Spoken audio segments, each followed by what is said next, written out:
दोस्तों, भोले भंडारी, आज दिनांक 21 मई 2024 है। आज की देववाणी, जनवाणी, मंगलवाणी।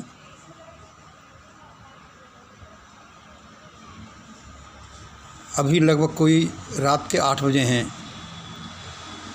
लगभग कोई 1.5-2 घंटा पहले मुझे एक मैसेज दिया गया कि भाई मंगल, इसको आज तुम्हें देना है। वैसे तो वह मैसेज मैंने पहले भी दे चुका हूँ, लेकिन फिर भी वाइब्रेशंस आई कि तुम्हें ये बोलो। लेकिन कुछ ऐसे उसमें शब्द आए कि मैं घबरा कर उठ गया। मैंने कि भाई अभी मुझसे तो नहीं लिखे जाते ये, चलो मैं चाय पी आता हूँ। उस होटल पर जहाँ मैं रोज़ाना जाता हूँ, 1-2 घंटे बाद आऊँगा, तब जाकर और सोच समझ लूँगा कि क्या मुझे ऐसे कठोर शब्द बोलने चाहिए।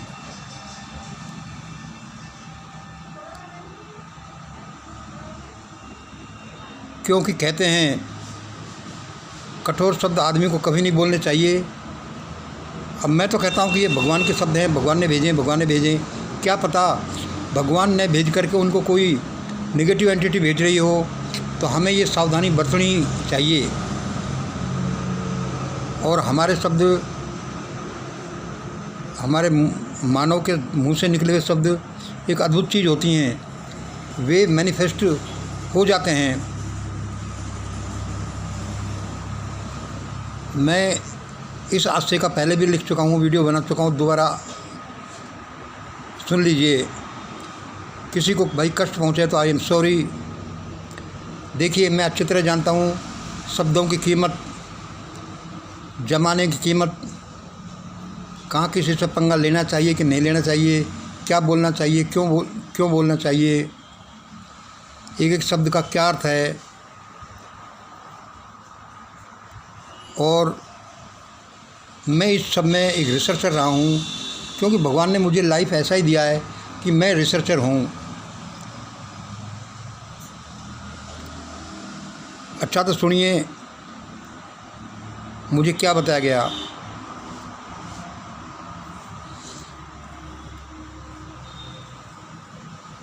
अब और सुनिए आप कि भाई आजकल जैसे हम 4 PM न्यूज़ चैनल सुनते हैं, उसमें राजीव नारायण जी एक ज्योतिषी आते हैं। चैनल के मालिक संजय शर्मा के साथ में, तो आजकल वो बड़े धमाके कर रहे हैं। उनके पिछले 2-5 वीडियोस देखना बड़े अचंभे वाले हैं।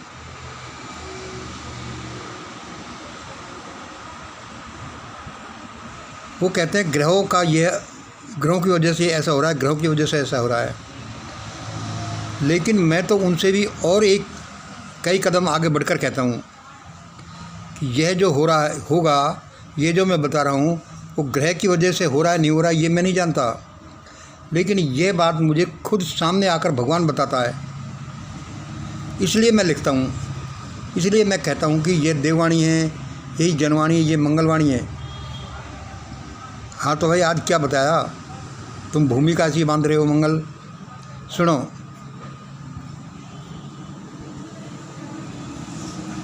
मुझे उसने लिखाया 2 घंटे पहले, यद्यपि मैंने नहीं लिखा और मैं चाय पीने चला गया, अब दोबारा आया हूँ। वह क्या है कि मंगल सुनो,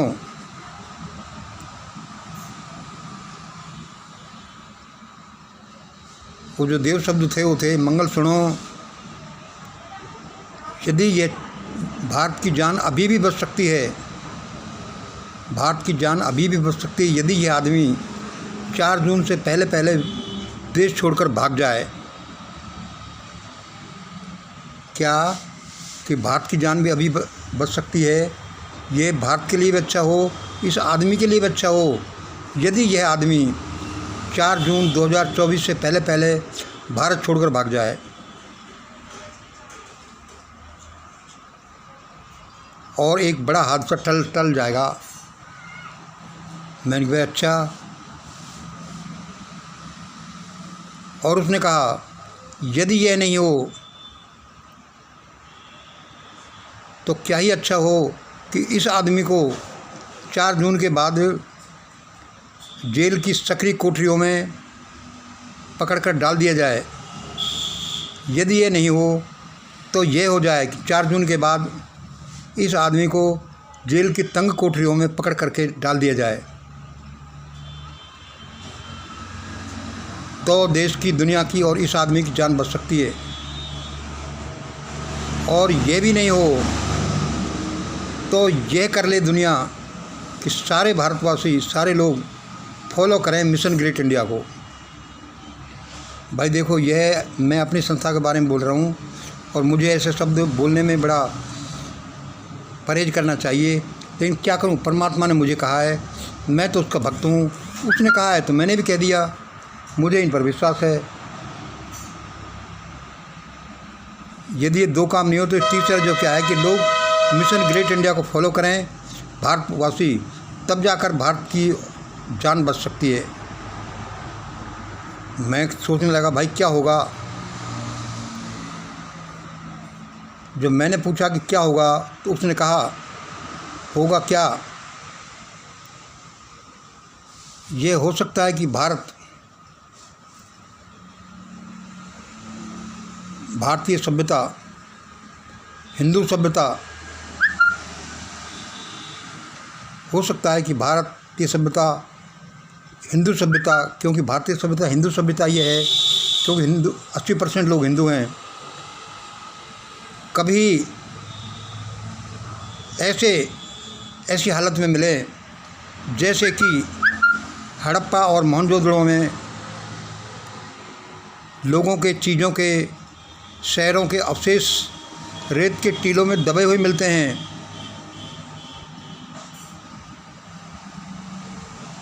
यदि इनमें से एक भी काम नहीं होता है, क्या विदेश भागने का, जेल की कोठरी में डालने का भी और मिशन ग्रेट इंडिया को फॉलो करने का भी नहीं होता है, तो इसकी पूरी संभावना है कि भारतीय सभ्यता, विशेष रूप से भारतीय हिंदू सभ्यता के साथ ऐसा हो जाए जैसा हड़प्पा और मोहनजोदड़ो सभ्यताओं के साथ हुआ कि वे ऐसे रेत के टीलों में दब गई जिनको आज भी, जिनके स्केलेटन, जिनके अवशेष खुद कर निकाले जा रहे हैं कि यहाँ क्या था, यहाँ ये है, यहाँ ये नहीं।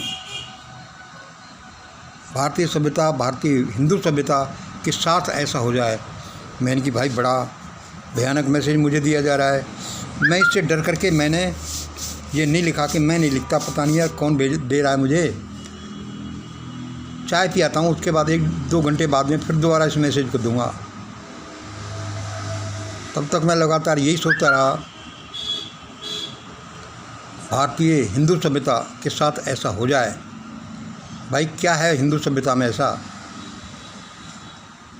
क्या भारत की हिंदू सभ्यता के साथ ऐसा होगा? मैं ये ऊहापोह में सोच ही रहा पिछले 1.5-2 घंटे से, 1.5-2 घंटे में कि भाई उसके बाद मुझे लिखना है और सोच लो मंगल। तो मेरे दिमाग में आया, तो मुझे बताया गया कि भाई हो नहीं तो कैसे नहीं हो। मंगल, उस दयानंद सरस्वती के सत्यार्थ प्रकाश ग्रंथ को देखो, जहाँ क्या लिखा हुआ है। हिंदू का मतलब क्या है? हिंदू का मतलब यानी झूठा, चोर, बदमाश, लुच्चा, लफंगा और अनपढ़। हिंदू का मतलब क्या है कि झूठा, चोर, बदमाश, लुच्चा, लफंगा, अनपढ़। फिर उनके कार्य भी ऐसे ही रहे हैं। और उस सत्यार्थ प्रकाश में लिखा है कि यह तो हिंदू भारत के लोगों को, क्योंकि हिंदू थे, भारत के लोग ऐसे थे, इसलिए इनको हिंदू कहकर बोला। मतलब कि ये लोग हैं झूठे, चोर, बदमाश, लुच्चे, लफंगे, अनपढ़ मुगलों ने। तो तब से ये भारतवासी हैं जो हिंदू कहलाए। मैंने कि भाई बड़ा भयानक विशेषण दिया। अब मेरा ये इससे लिंक होता जाता था, इससे लिंक करना, ऊपर तो ये और नीचे ये देखते जाइएगा कि आखिरकार हिंदू लोग क्या करते होंगे जिससे इनको ऐसे विशेषण दिए और हिंदू सभ्यता के बारे में मुझे आज ये बताया गया कि या तो ये आदमी विदेश भाग जाए या 4 जून के बाद इसको जेल की कोठरी में बंद कर दी, तंग कोठरी में बंद कर दिया जाए। ये भी नहीं हो तो कम से कम भारत के लोग मिशन ग्रेट इंडिया को फॉलो करें, और ये भी नहीं हो तो इसकी पूरी संभावना है कि भारतीय सभ्यता, भारत की हिंदू सभ्यता हो सकता है ऐसी मिले जैसे कि हड़प्पा और मोहनजोदड़ो में रेत के टीलों के अंदर दबे हुए अवशेष मिलते हैं, खोजे गए हैं कि यह मानव कंकाल है, ये कोई मैमल का कंकाल है, ये वहाँ का मकान है थे पहले उस सभ्यता के, ऐसा हो जाए। मैंने कि भाई भगवान, ये तो बड़ा भयानक चित्रण तुमने मुझे दिखाया। फिर मुझे याद आया और सत्या प्रकाश के ये वर्डिंग। अब ये तो क्या है कि मुग़ल लोग हैं जो किसी से जेल से रखकर भी एक गाली की तरह से भी दूसरों को दे सकते हैं, हम इनको ज़्यादा माइंड नहीं करते। फिर मैंने याद किया, फिर मुझे बताया गया कि देखो मंगल, जब 1947 में ये डिसाइड किया गया कि 15 अगस्त को भारत के लोगों को स्वतंत्रता दे दी जाएगी, ब्रिटिश क्राउन ने कहो, ईस्ट इंडिया कंपनी ने कहो, ब्रिटेन ने कहो कि निश्चय कर लिया कि 15 अगस्त को भारत के लोगों को स्वतंत्रता दे दी जाएगी। तो उस समय मैंने तो कहीं पढ़ा है, उस समय पता नहीं ब्रिटेन के प्रधानमंत्री चर्चिल थे कि एटली थे, उनके शब्द थे, उनके क्या शब्द थे, अरे ये लोग, ये ईस्ट इंडिया कंपनी या कह लो ये क्राउन, ये विक्टोरिया, ये एलिजाबेथ या जो भी ये सरे शर्मा हैं, ये कर क्या रहे हैं? ये लोग एक झूठे चोर, बदमाश, लुच्चे लफंगे और अनपढ़ लोगों को स्वतंत्रता दे रहे हैं, ये इसको कैसे चलाएंगे? ये एक हिस्टोरिकल डॉक्यूमेंट है जो लिखा हुआ है और सबको मालूम है। किसने कहा? मैंने पढ़ा था, पता नहीं उस समय ब्रिटिश के प्राइम मिनिस्टर चर्चिल थे या एटली थे, उनके ही से ये शब्द थे, he was opposing the crown, east India company, या समझ लो कि सर्वा एलिजाबेथ, विक्टोरिया, जो भी उनको चलाते थे, जिन्होंने डिसाइड किया कि अब हम इंडिया को स्वतंत्रता दे देंगे। तो उसने कहा था कि यार तुम क्या रहे हो? इन झूठे चोर, बदमाश, लुच्चे लफंगे लोगों को तुम स्वतंत्रता दे रहे हो, ये इस स्वतंत्रता को आखिरकार कैसे संभाल पाएंगे? ऐसा मत करो। जब मैंने पढ़ा तो मुझे फिर बड़ा गुस्सा आया। मैंने कि भाई ये खूब है, ये तो आगे से तो ये छोटी छोटी सी बात हैं कि भारत के लोगों ने क्या है कि जहाँ कहीं भी जाते हैं तो बहुत से देशों में, यूरोप में लोग क्या बोलते हैं, भाई ये कौन है? अरे ये इंडियन है। सामने तो अच्छी तरह बोलते होंगे लेकिन पीछे से कहते हैं कि दीज आर इंडियन डॉग्स। ये वहीं सपेरों के देश से आए हुए लोग हैं। मतलब हमने ऐसा अर्निंग किया है, हमने ऐसा अर्जित किया होगा जिससे कि लोग हमें ऐसा कहते हैं। अब ये तो हम पहले से पढ़ते आए जब कि ऐसा ऐसा था और अभी भी ऐसा है। फिर हमने अभी देखा, जब हम थोड़ी से पढ़ लिए, आगे बढ़े, छोटी मोटी नौकरी भी करी, तो जब हम देखने लगे कि आखिरकार भारत के लोगों को ऐसा बना किसने दिया जिससे कि लोग इनको झूठे चोर, बदमाश, लुच्चे लफंगे, अनपढ़ के नाम से और पता नहीं क्या क्या इनको विशेषण रखकर बोलते हैं कि ऐसा क्या हुआ। तो हमारे देखने में आया कि भारत की वर्ण व्यवस्था इस सब के लिए जिम्मेवार रही है। भारत की वर्ण व्यवस्था, जिससे ही निकली भारत की जाति व्यवस्था, जिससे ही निकली भारत की असमानता, जिससे निकला भारत के अनाचार, अत्याचार, कि कुछ लोगों को, एक वर्ग को, खास ग्रुप को इतना भूखा नंगा अपाहिज बना दिया और कुछ लोगों के हाथों में इतनी सत्ता, इतनी शक्ति, इतना धन दे दिया कि दोनों ही पगला गए। एक तो भूख में, प्यास में, अनपढ़ होकर ऐसे पगला गए और एक धन और सत्ता में पागल होकर पगला गए। इसलिए देश का ये हालत हो रही है। और अभी हम जो देखते हैं इसको कि भाई ऐसा क्या हुआ, तो हम पढ़ते जाते थे। फिर क्या है कि 1947 के बाद में 60-70 साल तक लोगों ने कांग्रेस का शासन देखा। सबको ये आशा थी कि अब थोड़ा सा शांति आएगी, सबको न्याय मिलेगा, कुछ मिला भी। लेकिन 2014 जैसे शुरू हुआ और 2014 से और 2024 तक के हम यदि इस रिजीम का अवलोकन करें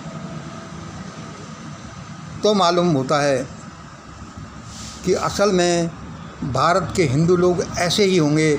लोग बहुत ज़्यादा झूठे गलत नहीं थे कि भारतवासियों को हिंदू कहकर बोलते थे, यानी हिंदू यानी झूठा, चोर, बदमाश, लफंगा, अनपढ़।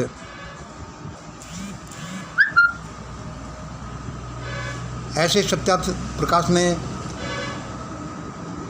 दयानंद सरस्वती ने नहीं लिख दिया, ऐसे ही मुगलों ने नहीं बोला होगा, ऐसे ही चर्चिल और एटली ने नहीं बोला होगा कि अरे तुम किन हिंदुओं को स्वतंत्र करने जा रहे हो, ये झूठे, चोर, बदमाश, लुच्चे, लफंगे, अनपढ़, ये क्या स्वतंत्रता का मूल्य जाने, ये कैसे संभालेंगे इसको। और हम देखते हैं कि भारत की कुरीतियों की वजह से देश किस गर्त में गया कि अपनी बहन बेटियों को जिंदा ही जलाने लगा। और वह तो अंग्रेज़ों का शासन आ गया, या ये समझ लो कि इन पीड़ाओं से द्रवित होकर परमात्मा ने अंग्रेज़ भेजे और लोग भेजे, जिन्होंने कुछ समय बाद में यहाँ पर सती प्रथा और जैसी अन्य कुरीतियों को ख़त्म किया कि ऐसा नहीं होना चाहिए। लेकिन हमने अपने को जैसा बनाया वैसा ही रिज़ल्ट हमारे सामने है। कर्म का फल है। ये दुनिया कार्य कारण से चलती है, कर्म फल से चलती है। ये दुनिया Newton's law 3 laws of motion से चलती है। ये दुनिया ऐसे ही ऊट पटांग नहीं चलती। लेकिन 2014 से 2024 तक जो हमने शासन व्यवस्था देखी, और अब जो हमें ये लिखाया जा रहा है, ये बताया जा रहा है, मैसेज दिया जा रहा है कि मंगल सुनो, 4 जून 2024 तक यह आदमी विदेश भाग जाना चाहिए, और यदि नहीं भागा तो भारत के लोगों के लिए बड़ा ही भयानक समय आएगा। नहीं भी भागा और उसके बाद मान लो 4 जून के बाद में इस आदमी को पकड़कर काल कोठरी में डाल दिया जाए तो भी संकट टल सकता है। और तीसरा क्या है कि ये भी नहीं हो तो कम से कम भारत के लोग हैं जो मिशन ग्रेट इंडिया को फॉलो करें, और तो भी संकट टल सकता है। वरना भारतीय सभ्यता, भारत की हिंदू सभ्यता को कभी ऐसे ही ढूंढा जाएगा जैसे हड़प्पा और मोहनजोदड़ो में दबी हुई सभ्यता को लोग सर्वे कर करके ढूंढते हैं कि ये इस समय उस समय के लोग हैं, ये उस समय के मैमल्स हैं, ये उस समय के बर्तन हैं, ये उस समय के शहर हैं, ये फला पानी का सिस्टम था, ये ऐसा था, ये ऐसा था। मैंने कि भाई भगवान, तुमने तो बड़ा भयानक मुझे बताया, चलो मैं दे दूँगा। इसलिए दोस्तों,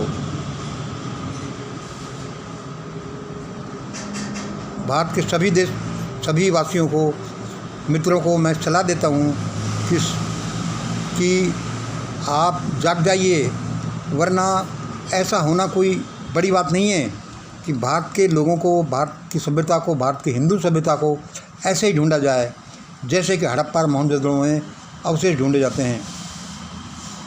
क्योंकि बहुत सी सभ्यताएँ, मिस्र की सभ्यताएँ, मेसोपोटामिया, बेबीलोन और पता नहीं कहाँ की सभ्यताएँ इसी तरह से धूल में मिल गई, तो भारत की सभ्यता या विशेष रूप से भारत की हिंदू सभ्यता को धूल में मिलते क्या देर लगती है।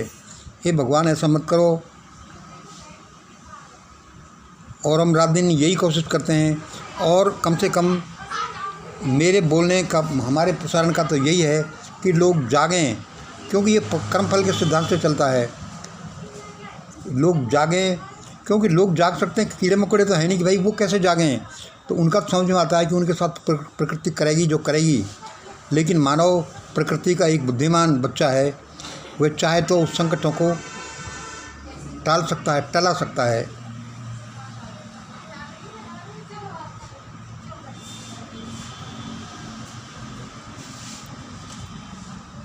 तो ये आज का जो ये मैसेज हमें डिवाइन मैसेज दिया, जिसको हम देववाणी, जनवाणी, मंगलवाणी बोलते हैं, यही है। इसलिए सारे लोगों अपने अपने प्रयत्न कर लीजिए अपने को बचाने के, अपने प्रियजनों को बचाने के लिए, अपने दोस्तों को बचाने के लिए, देश और दुनिया को बचाने के लिए, क्योंकि ये शब्द ऐसे ही नहीं निकल रहे। और ये जो मैं 4 PM न्यूज़ का कह रहा था कि संजय शर्मा जी के यहाँ जो ज्योतिषी आते हैं, राजीव नारायण जी, वे बताते हैं और उनकी बातें सही होती जाती हैं। ऐसे ही मैं तो कहता हूँ कि हम सबके सामने भगवान बैठा रहता है और वो भगवान हमें साफ साफ बताता है कि अब ऐसा होगा, अब ऐसा होगा, अब ऐसा तुम मत करो, अब ऐसा करो वरना ऐसा हो जाएगा। वह अपने बच्चों के लिए ऐसा ही करता है, जैसे कि हमारे लोगों के माता पिता अपने बच्चों के लिए करते हैं कि अब तुम बच्चे यहाँ जाओ, यहाँ बैठो, यहाँ सो जाओ, या ये पानी पियो, या ऐसा करो। और फिर भी इनके करते करते भी यदि बच्चे नहीं समझें, नहीं कहा माने, तो परमात्मा क्या करे, माता पिता क्या करें। इसलिए दोस्तों, मेरे कहने का मतलब, मैं छोटा सा आदमी और मैं अपने औकात को जानता हूँ, न मैं किसी से ज़्यादा जुगड़ नहीं ले सकता, लेना भी नहीं चाहिए। क्या है, जब यह परमपिता परमेश्वर हर एक कण कण पर बैठा हुआ है, उसकी लीला चल रही है, तो आपको ज़्यादा चिंता करने की ज़रूरत क्या है। सिर्फ आप उसके नियमों पर चलते जाओ, उसकी आराधना करते जाओ। जब गलती हो जाए तो सॉरी कह लो और अपना रास्ता बदल लो, बस काफ़ी है। बाकी भगवान जाने, आगे वो जो करे उसकी मर्जी। इसलिए दोस्तों, आज के वीडियो का मेन थीम क्या है, यह है कि 4 जून तक यह आदमी विदेश भाग जाना चाहिए। नहीं भी भाग पाता है तो इसको 4 जून के बाद में जेल की तंग कोठरियों में डाल देना चाहिए। मान लो ये भी नहीं होता है तो सारे देशवासियों को मिशन ग्रेट इंडिया को फॉलो करना चाहिए, जो हमारी संस्था है। उसका जो घोषणा पत्र है, ग्रेट इंडिया डॉक्यूमेंट है, उसको घर घर में पहुंचाना चाहिए। जैसा हम बोलते रहते हैं अपने इंटीमेट मिशन ग्रेट इंडिया के वर्कर्स को, प्रेमियों को, लोगों को, कि वे इसको घर घर में पहुंचा दें। एक बड़ा अद्भुत डॉक्यूमेंट है। भाई परमात्मा हमें ऐसा बोल रहा है, क्यों कि कहीं ऐसा नहीं हो कि जो हमें बताया गया है, कहीं ऐसा नहीं हो कि भारतीय सभ्यता और विशेष रूप से हिंदू सभ्यता एक ऐसी पोजीशन में पहुंच जाए कि इसको ढूंढ कर आगे आने वाली पीढ़ियां, दुनिया की पीढ़ियां ऐसे ही निकालें जैसे कि हड़प्पा और मोहनजोदड़ो में कंकालों को ढूंढ कर निकाला जा रहा है। वहाँ के बर्तनों को, वहाँ के मकानों को, वहाँ की नालियों को, वहाँ के वाटर सिस्टम को, जैसे भी ऐसा है। कहीं ऐसा नहीं हो, क्यों कि जैसा हमने ये देखा, हमें ये मैसेज को हम ऐसे नहीं लिख देते। हमारे जो जनरल हमारा विज्ञान है, फिजिक्स, केमिस्ट्री, मैथमेटिक्स,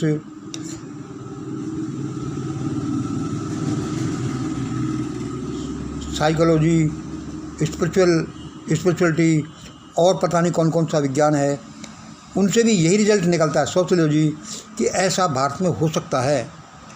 क्योंकि भारत के हिंदू लोग किसी बात में समझते ही नहीं, ये सुधरने का नाम ही नहीं लेते।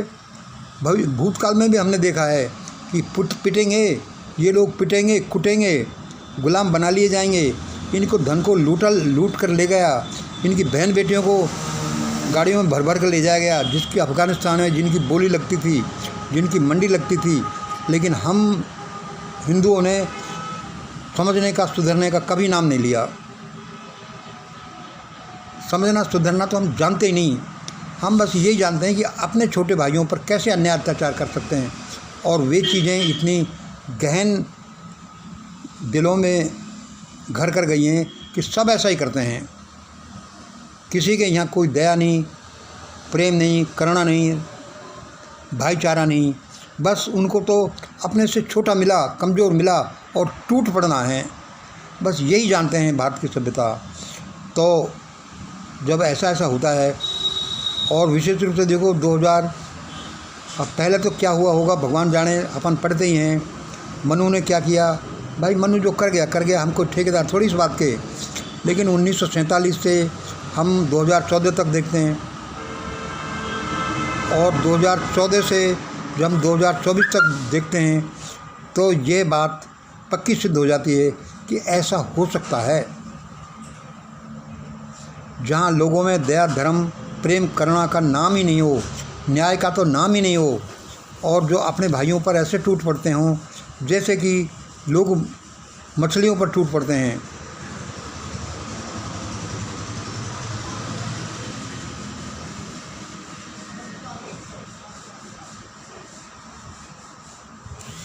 इसलिए दोस्तों, यदि आप थोड़ा भी कभी हमारा विश्वास करते हैं, और विश्वास करने की क्या है कि दोस्तों हम ये कोई वैसे नहीं बोलते, लोग हमें नहीं जाने कि हम छोटे से आदमी, ये एक अलग प्रश्न है। लेकिन सारे कभी न कभी छोटे होते हैं, सबको भगवान चाहे तो बड़ा कर सकता है। कल को क्या होगा ये परमात्मा ही जाने, इस दुनिया की संचालन शक्ति जो है। इसलिए अभी से कोशिश करिए कि सारे लोग मिशन ग्रेट इंडिया को फॉलो करें, और फॉलो करने से ही देश और दुनिया की जान बचेगी। इससे पहले ही यदि यह आदमी विदेश भाग जाता है, या फिर 4 जून के बाद इस आदमी को काल कोठरी में डाल दिया जाता है, तो भारत पर परमात्मा की मेहरबानी होगी। यही हमें मैसेज दिया गया है। इसको हम पहले भी एक दिन वीडियो में बोल चुके हैं, और इसको आज भी बोल रहे हैं। यद्यपि हम समझते हैं, मेरे ये याद आ रहा है कि मंगल तो छोटा सा आदमी, और हमारे गांव में एक कहावत है, बुरा नहीं माने, इसके वर्डिंग कुछ ऐसे अटपटे से हैं कि भाई छोटे छोटे से जीव होने, मान लो चूहा है, खरगोश है, या जो छोटे प्राणी जो हैं, ये हाथियों से गांडा नहीं खेलते। ये मतलब इनको हाथियों से जुगड़ नहीं करना, उनके साथ पहलवानी नहीं करना। तो ये मंगल तुम ध्यान रखा करो। और विशेष रूप से जब से हमने 2-3 दिन पहले जो डॉक्टर बलहारा के साथ जो पुलिस का क्रूवल बिहेवियर देखा है, उसके बाद तो ये और भी ज़्यादा सोचने की है कि आदमी असल में तो एक क्रूर प्राणी है, एक हिंसक जानवर ही है। वह सिर्फ शक्ल का ही आदमी दिखता है। कब कोई कितना हिंसक हो जाए कोई कुछ नहीं कह सकता। इसलिए दोस्तों, रोज़ाना ध्यान करो, प्रार्थना करो, नॉन वेज को तो बिल्कुल त्याग दो, और अपने छोटे जीवों को, छोटे भाइयों की हेल्प करो, और परमात्मा जो कहे वह ही काम करो। वरना पता नहीं ये दुनिया कितनी, हम जो देखते हैं, हम जो सुनते हैं कि भाई वो संत अच्युतानंद ने क्या बोल रखा है, ये गुरु रविदास की पोथी में क्या लिखा हुआ है, ये क्या हुआ, ऐसा होगा, ग्लोबल वार्मिंग हो रही है, या परमाणु युद्ध हो गया तो क्या हो जाएगा। ये भाई ग्लोबल वार्मिंग हो रही है, दुनिया की बर्फ़ पिघल गई तो समुद्र इतना फीट ऊंचा हो जाएगा, और फिर दुनिया के शहरें जो पानी में डूब जाएंगे, बड़ी भयानक हालतें हो सकती हैं, कुछ भी हो सकती है। इसलिए दोस्तों, भगवान की शरण में जाइए। और हम भगवान की शरण में कैसे जाएं, उनके रास्ते यही हैं। नॉन वेज से तो बिल्कुल अपने को दूर कर लीजिए। छोटे जीवों पर, छोटे भाइयों पर दया करिए, परोपकार करिए। सुबह ध्यान, प्रार्थना, प्रभु स्मरण करिए। और कैसे करें तो आपको इसमें है, तो आप मिशन ग्रेट इंडिया के जो सुबह डप्पा प्रोग्राम 5 बजे होता है, उसमें आप शामिल हो सकते हैं। उसकी लिंक है जो मुझसे या दूसरे किसी मेंबर से ले सकते हैं। वरना पता नहीं भाई भगवान ये ऐसे कड़वे मैसेज क्यों देता है, कड़क मैसेज, कि वो क्या होने जा रहा है। और लोग तो कहते हैं, जो कहते हैं, हमको भी ऐसा मैसेज दिया गया। ये सब और ये जो कुछ होता है अच्छे के लिए होता है। हो सकता है भगवान अपन को चेता रहा हो कि भाई लोगों ऐसा करो, जान बच सकती है, ये हमारी सभ्यता बच सकती है। बहुत बहुत धन्यवाद दोस्तों। आज इतना ही। जय हिंद, जय भारत। देर मत करिए। और कुछ भी नहीं होता तो प्रार्थना करिए कि यह आदमी, नमस्कार, ये और भी कुछ नहीं है तो ये कहिए कि यह आदमी 4 जून से पहले ही विदेश भाग जाना चाहिए, डर करके नहीं भी भाग सके और फिर अपनी दादागिरी दिखाए, तो परमात्मा ऐसी हालत पैदा करो कि इसको कोठरी के अंदर, काल कोठरी के अंदर डाल दिया जाए। और कुछ भी नहीं तो ये मिशन ग्रेट इंडिया को तो आप फॉलो कर ही सकते हैं, जो इसके सिद्धांत हैं, जो इसका ग्रेट इंडिया डॉक्यूमेंट है, उसके लिए थोड़ा सा ट्राई कर लीजिए उसको भी, जैसा हम समझते हैं कि ये भगवान के शब्द हैं और इससे भला होगा। और यदि अपन कुछ भी नहीं करते हैं तो अपन किसी भी तरह की भयानक विपत्ति में फंस सकते हैं। बहुत बहुत धन्यवाद। ये सब एक वार्निंग है, चेतावनी है, ये सब अपन को बचाने के लिए शायद भगवान ये ट्रांसमिट हमें करता जाता है। ऐसा ही करिए। बहुत बहुत धन्यवाद। आज इतना ही। जय हिंद, जय भारत।